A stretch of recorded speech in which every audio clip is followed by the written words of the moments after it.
또 그가 수정같이 맑은 생명수의 강을 내게 보이니 하나님과 및 어린 양의 보좌로부터 나와서 길 가운데로 흐르더라. 강 좌우에 생명나무가 있어 12가지를 열매를 맺되 달마다 그 열매를 맺고 그 나무 잎사귀들은 만국을 치료하기 위하여 있더라. 다시 저주가 없으며 하나님과 그 어린 양의 보좌가 그 가운데 있으리니 그의 종들이 그를 섬기며 그의 얼굴을 볼 터이요 그의 이름도 그들의 이마에 있으리라. 다시 밤이 없겠고 등불과 햇빛이 쓸데없으니 이는 주 하나님이 그들에게 비치심이라. 그들이 세세토록 왕노릇하리로다. 또 그가 내게 말하기를 이 말은 신실하고 참된지라. 주 곧 선지자들의 영이 하나님의 그의 종들에게 반드시 속히 되어질 일을 보이시려고 그의 천사를 보내셨도다. 아멘. 오늘 본문의 말씀은 이제 요한계시록의 마지막 정점으로서 하나님께서 회복하실 새 예루살렘과 새 땅이 어떠한 모습으로 우리에게 임하게 될지를 보여주고 있습니다. 특별히 끊임없이 흐르게 될 어린 양의 보좌로부터 흘러나올 생명수로 인하여서 생명나무가 달마다 열매를 맺고 또 그 잎사귀가 우리의 상처와 고통을 치유하게 될 것을 오늘 말씀을 통해서 보여주고 있습니다. 내용 관찰입니다. 생명수의 강은 어디로부터 나와서 어디로 흐릅니까? 1절에서 2절 상반절을 보면 그가 수정같이 맑은 생명수의 강을 내게 보이니 하나님과 및 어린 양의 보좌로부터 나와서 길 가운데로 흐르더라라고 말씀하고 있습니다.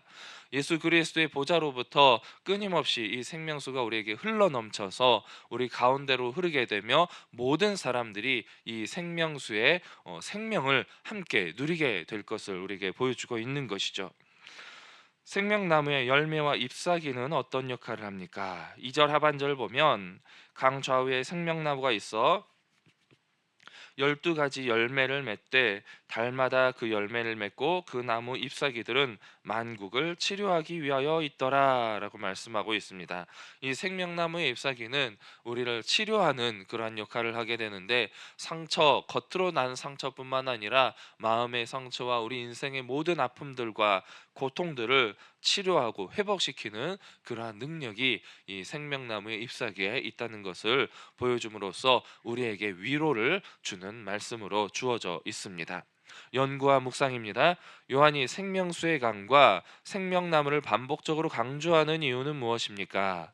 생명수의 강은 하나님의 어린 양의 보좌로부터 흘러나와서 수정같이 맑고 성읍 가운데로 흐르는데 이것은 하나님의 생명의 근원이며 또한 영원한 생명과 축복을 상징하는 것이라고 할 수가 있는 것이죠. 이것은 구약 성경의 에스겔 47장에서 성전에서 흘러나오는 물을 직접적으로 보여주는 것이며 또 요한복음 4장에서 예수님께서 수가성의 여인을 만나서 우리에게 한없이 부어줄 회복의 말씀 또 생명수와 연결되는 것으로 우리가 해석해 볼 수가 있을 것입니다.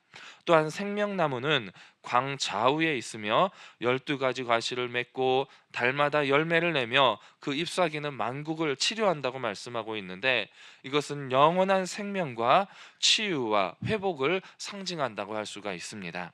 창세기 2장에서 에덴 동산에 있었던 생명나무와 대조가 되는데 이 에덴 동산에서 생명나무는 아담과 하와가 선악과를 따먹음으로 인하여서 타락하여서 우리가 잃어버렸던 이 생명나무가 요한계시록 22장 이 마지막 장에서 예루살렘에서 하나님께서 우리에게 주실 은혜의 새 예루살렘 성전에서 회복되는 것을 볼 수가 있는 것이죠. 이렇게 요한은 생명수와 또 생명나무를 반복적으로 우리에게 반복해서 보여줌으로 인하여서 성도들에게 영원한 생명과 회복이 확실하게 임하고 확실하게 이루어질 것을 보여주고 있습니다. 예수 그리스도의 재림과 하나님의 나라가 어떻게 완성이 될 것인지를 우리에게 보여주며 너희는 이 소망을 더욱더 굳게 붙들어라. 하나님께서 반드시 이루실 것이니 우리는 이 소망을 굳게 붙들어라 라는 것이죠. 창세기의 시작인 에덴 동산과 요한계시록의 결론인 이 새 예루살렘이 이 말씀을 통하여서 연결이 되어지며 성경 전체적인 구속의 역사가 하나님의 은혜를 통하여서 이루어지고 완성되어서 우리에게 주어지게 될 것을 오늘 말씀을 통해서 보여주고 있는 것입니다. 즉 다시 말해서 요한계시록 22장 말씀은 처음에 우리가 타락함으로 인하여서 잃어버렸던 것을 마지막에 완전히 하나님께서 회복시켜 주실 것이라는 소망의 메시지를 담고 있는 것이죠. 느낀 점입니다. 생명수의 강과 생명나무를 통해 백성을 온전히 회복시키는 하나님을 보며 무엇을 느낄 수가 있겠습니까? 먼저는 하나님을 향한 깊은 감사의 마음을 느낄 수가 있을 것입니다. 하나님께서 타락으로 인하여서 잃어버렸던 에덴 동산의 나무와 이 생명수를 우리에게 다시 주신다는 사실은 하나님의 구속의 완성이 어떻게 이루어지게 될 것인지를 우리에게 보여주고 있는 것입니다.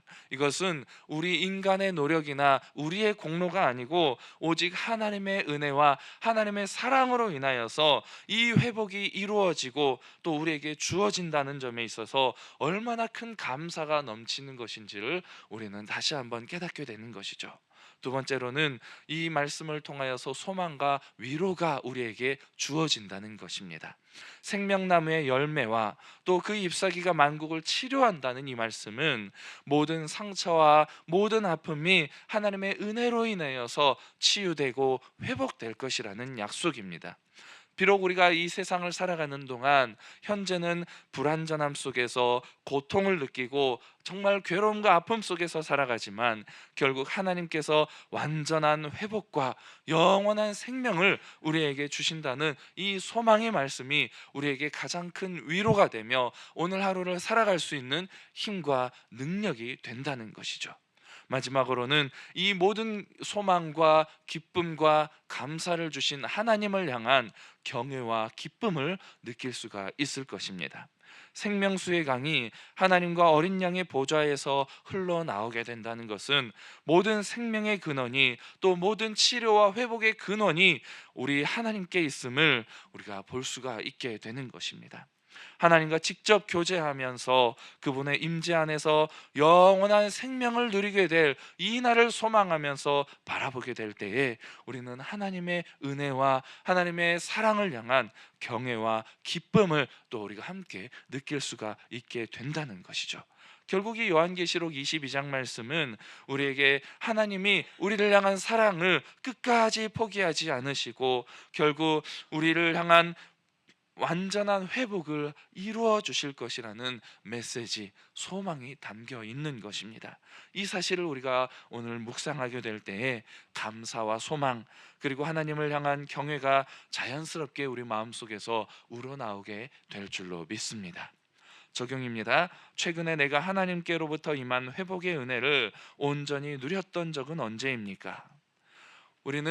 우리가 무엇을 세상에서 즐김으로 인하여서 우리가 여행을 가거나 뭔가를 재밌는 일들을 함으로 인하여서 완전한 회복이 주어지지 않습니다. 이 완전한 회복은 어떻게 주어집니까? 예수님을 만날 때 비로소 우리는 이 완전한 회복의 기쁨을 누릴 수가 있게 될 줄로 믿습니다. 예수님을 만났을 때 회복의 기쁨을 누렸던 사람들을 보면 몇 가지 사유들이 있는데, 먼저 베데스다에서 38년 된 병자가 예수님을 만남으로 인해서 회복된 모습을 볼 때 어떨 때는 예수님께서 직접 우리를 찾아와서 우리를 회복시켜 주실 때가 있다는 것이죠. 또 예수님이 길을 가시다가 다윗의 자손 예수여 나를 불쌍히 여기소서라고 예수님을 간절히 붙들고 예수님을 간절히 찾았을 때에 주어지는 회복의 역사, 우리가 적극적으로 부르짖고 예수님을 찾았을 때에 이 회복을 기쁨을 맛보게 될 때가 있다는 것입니다.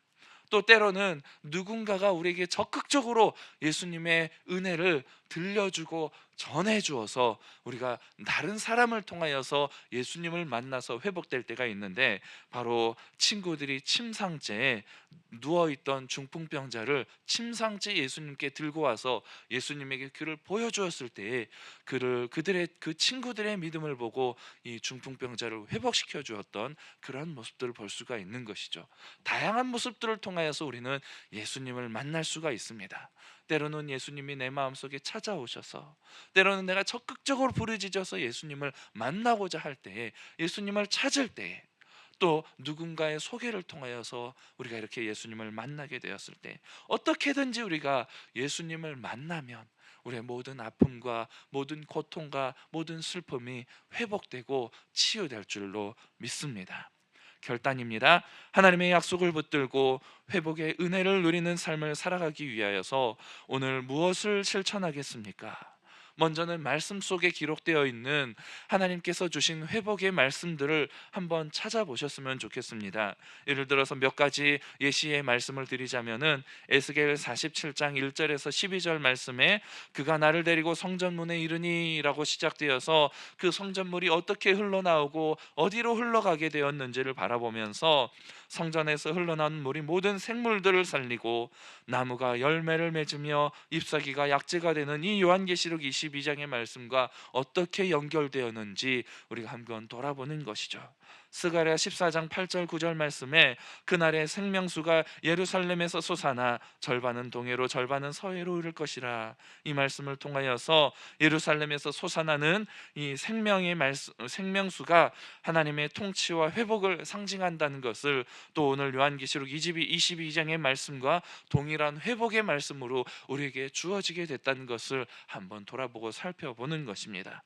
창세기 2장 9절에서 10절 말씀에 하나님께서 주셨던 에덴 동산의 최초의 생명나무를 우리가 다시 한번 돌아보며, 우리가 잃어버리고 빼앗겼던 이 에덴 동산의 생명나무가 요한계시록 22장에서 어떻게 회복되고 어떻게 우리에게 주어지게 되는지를 다시 한번 살펴보는 것입니다. 마지막으로 요한복음 4장 14절 말씀에 내가 주는 물을 마시는 자는 영원히 목마르지 아니하리라 라는 예수님께서 주신 이 생명수가 어떻게 우리에게 주어지게 되는지, 영원한 생명과 회복이 요한계시록 22장 말씀을 통하여서 어떻게 이루어지고 완성이 되는지를 우리가 다시 한번 살펴보는 것이죠. 이렇게 성경 전체에서 이렇게 주어지는 성경의 말씀들이 요한계시록 22장에서 완전한 회복으로 마치게 된다는 것을 우리가 말씀을 통해서 확인해 보는 것입니다. 오늘의 삶 속에서도 이렇게 생명수를 통하여서 작은 회복들을 조금씩 경험해 보시면서 영원한 회복을 기다리며 인내의 열매를 맺어갈 수 있는 귀하고 복된 하루가 다 되시기를 주님의 이름으로 축복합니다.